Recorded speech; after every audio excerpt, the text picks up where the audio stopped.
Today we'll look at an extraordinary cosmic event discovered by the Hubble telescope and dubbed a cannonball in the sky.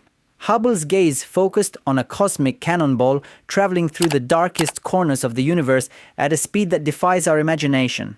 This extraordinary object is actually a stellar remnant. But what do stars leave behind when they die? As seen through Hubble's eyes, this stellar remnant is a nebula left behind by a supernova explosion, hurtling across the galaxy at extraordinary speed. This ball of sky that Hubble imaged is traveling at about 5 million kilometers per hour. The reason it's moving so fast is the enormous energy released during a supernova explosion. This energy violently pushes the core of the star forward, like a rocket traveling at intergalactic speeds.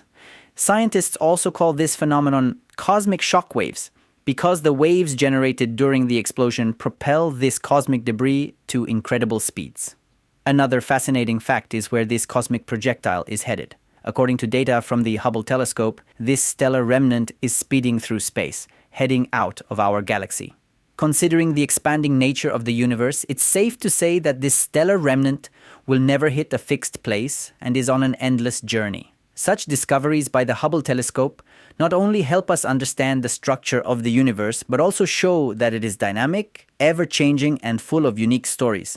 So much so that perhaps this celestial projectile will one day pass by another star system, travel to new galaxies, or orbit another object, heading towards an unknown future.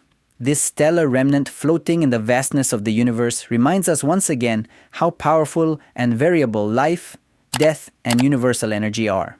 Don't forget to subscribe to the channel and like the video for more videos like this.